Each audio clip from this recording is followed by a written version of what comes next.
因為好多人一聽到 AI 就會諗，係咪 replace 咗我呢？ HR 個工作將會點樣變同埋點樣增值，可以減少一啲 admin work 啦。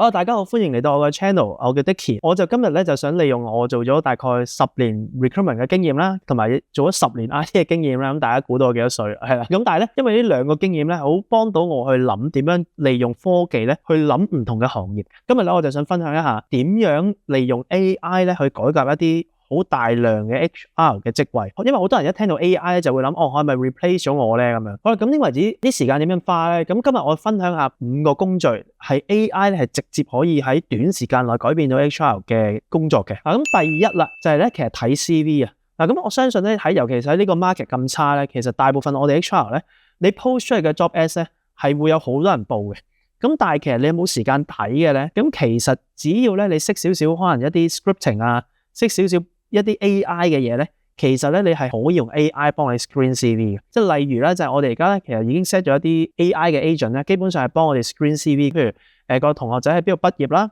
佢做咗幾年經驗啦，佢有冇一啲 Python 啊或者一啲 coding 嘅 skills 啊？如果請 fresh grad 嘅，可能佢可以讀埋究竟佢嘅 GPA 有冇3.7或以上啦。咁呢啲咧係絕對係可以，即係你叫 AI 睇完之後咧，佢 screen 好晒 column， 然之後 check 晒咁多個 box， 或者可能 check 5個 box 入面要 check 4個。佢先俾你睇嘅，咁呢個係絕對係可以 AI 可以做到嘅。咁當然啦，你就要諗一啲 security 嘅嘢啦，例如啦，你抌俾 AI 睇嘅時候咧，要遮晒佢啲電話 number 啊、email 啊，因為如果唔係嘅話咧，即係你叫做泄露咗一啲個人資料咧，其實都幾頭痕嘅。但係咧，其實咧有一啲技術咧係俾你可以 mask 咗嗰啲電話號碼，甚至個人名啦，你先抌俾個 AI， 佢淨係睇個下面啲餡，佢邊間公司做嘢啊，然之後你俾翻個 response 我哋，咁到最後咧，你依然可以睇到嗰個人咩電話、email 同埋佢做咗幾多年嘢，係咪做呢一行？呢啲你可以睇晒，但係 AI 佢就睇唔到嗰啲個人資料，咁呢個咧就可以保障到你咧就係 security 嘅問題啦。好啦，咁除咗睇 CV 嘅第二啦，就係做 matching， 因為咧頭先我哋講啦，譬如可能已經可以 screen 得到佢做咗幾多年嘢啦，而同一時間啊，我哋可能有100個 job 或者50個 job 喺公司嘅，其實咧你都一定有啲 requirement， 就係可能佢要幾多年經驗啊，或者佢使唔使有 degree 啊，咁呢一啲咧其實咧 AI 咧就可以將呢啲 job ads你 filter 好晒嗰啲佢有幾多年經驗，有冇 degree， 再加你啲 applicants 嗰啲 CV， 你 screen 好晒咧，其實佢就直接可以幫你揾到，match 嘅咧就直接對俾你睇。咁呢個咧亦都係可以咧 matching 嘅話咧係可以用 AI 可以做到嘅。好，第三咧就係出 offer。出 offer 咧可能有少人都會諗，出 offer 點樣可以用 AI 做到咧？其實咧你係可以用一啲 AI 去 read 你啲 email 啦，或者咧你出一個 email address。嗰個 email address 咧係專係 read 你哋公司嘅 offer 嘅 email 嘅。咁例如啦，可能係點咧？就係以前咧，可能我哋 HR 做嘅嘢咧，就係不停同啲 candidate 去傾 offer 啦，然之後出個 written offer 俾佢，等佢覆啦。佢一 reply 嘅時候，我又要幫佢整 contract 啦。但係你諗下以前咧，就好多時都係咁噶嘛，因為佢覆你嘅時候，可能你又有其他嘢做緊咧，就變咗咧，你又變咗覆遲咗佢。咁而家咧，其實咧，只要佢覆嘅時候咧，你就叫佢 reply 嘅時候咧，可能 copy 一個 email address， 而嗰個 email address 咧就係我哋頭先嗰個 AI agent， 你個人咧佢 accept 咗 offer， 只要佢一見到佢 accept 咗 offer， 佢就 read 佢下面嘅 email， 你呢個人 accept 咗 offer， 佢身份證係乜，地址係乜，因為理論上佢啲 email 俾你噶嘛，然之後咧佢亦都會寫到明就係你個 offer 係幾多啦，你 salary 啊 title 你寫好晒，佢會 read 晒咧就係呢個人咧 accept 咗一個以下嘅 condition， 然後啦佢就咧個 AI agent 係可以做到咧就係將以下呢啲 information直接 map 落你哋嗰張 employment contract 度，然之後出個 employment contract send 俾你睇，即刻 review 嘅。所以以前咧你就要可能不停喺度砌一個 offer 出嚟，砌一個 offer letter 出嚟，但係而家咧其實個 AI agent 咧係可以做一個 email template 俾你，然之後出一個 word document 俾你，你喺嗰度 check 完之後，你覺得有嘢改嘅，你咪人手改咯。或者如果冇問題嘅，你直接撳 OK 咧，個 AI agent 你可以直接幫你 send 出去。咁你可以想象到出 offer 呢個 process 咧係快咗好多嘅。好啦，第四啦就係揾一啲我哋叫 duplicate 嘅 candidate 啦。係啦，咁我都相信好多 HR 咧，其實你哋都會 work with 好似我哋呢啲 recruitment firm 啦。其實咧你會知道就係有時最煩嘅地方咧就係個 agent 俾咗啲 candidate 你，然後啦你又要去 check 你入面嘅 database 有冇收過呢個 candidate。如果咧你叫個 agent send 俾你嘅時候，叫佢俾埋個 candidate 嘅 email address 或者俾埋個 full name 嚟，然後佢一定要 copy 嗰個 AI agent 專係 check duplicate 嘅 email address 咧。咁只要佢 send 咗出去嘅時候，個 AI agent 咧就會識得望，呢個人呢個全名，呢間公司名，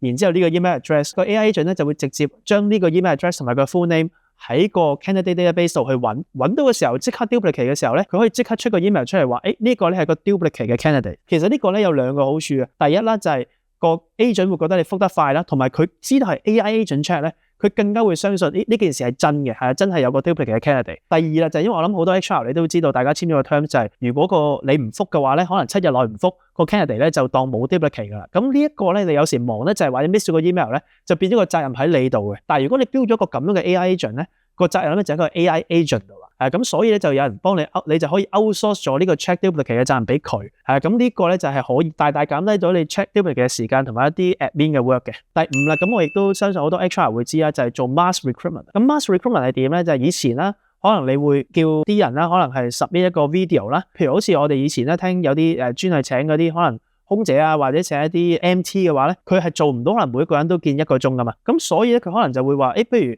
每個人就拍一條5分鐘嘅片啦。咁而拍嗰條5分鐘嘅片咧，你就真係揾人去睇嘅。但係其實咧都嘥時間嘅，都叫佢好過你叫佢上嚟 in 1個鐘啦，係咪？但係其實咧而家咧係可以揾 AI 去 screen 個 video。咁所以我諗大家都知道坊間有好多 software 可以做得到。正正咧就係呢5個我哋 HR 花最多時間嘅地方咧，我哋就係而家咧其實你只要標少少 AI agent 咧就可以幫到你啦。好多 HR 就會擔心咁如果呢啲嘢我俾晒 AI agent 去做，咁我做乜嘢咧？或者我老闆知道嘅時候會唔會炒咗我嘅？咁但係其實可以話俾大家知咧，好多時我哋 HR 咧其實仲有好多嘢可以做。第一啦，其實我哋以前咧見一個 candidate 嘅時候咧，可能見完1個鐘，其實我哋都冇乜時間咧再同佢 engage 嘅，或者有啲好嘅 candidate 可能半年前、1年前見過，但係因為咧我哋而家忙住咧要見我哋而家手頭上嘅人咧，我哋有一啲好好嘅 talent 咧，其實我哋冇時間出去每半年啦、1年啊去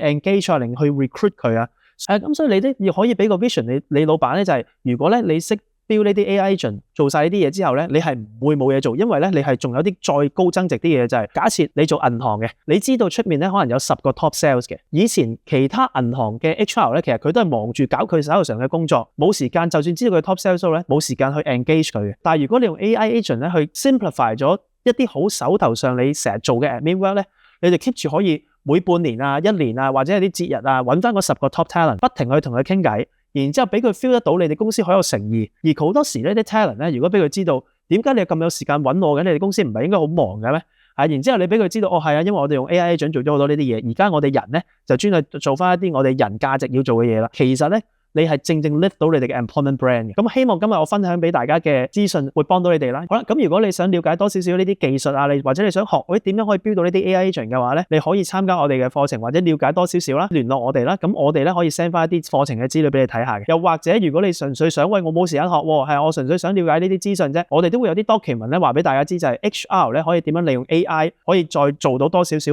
process 嘅創新嘅。咁所以啦，你都可以聯絡我哋。希望呢條片咧可以俾到你知道咧，就係HR 嘅工作將會點樣變同埋點樣增值，令到自己咧可能我哋可以做得多少少更加高增值嘅嘢，可以減少一啲 admin work 啦。如果你想再了解多少少 upskills 甚至轉型嘅資訊咧，記得 follow 我哋 channel 啦。我哋下條片見，拜拜。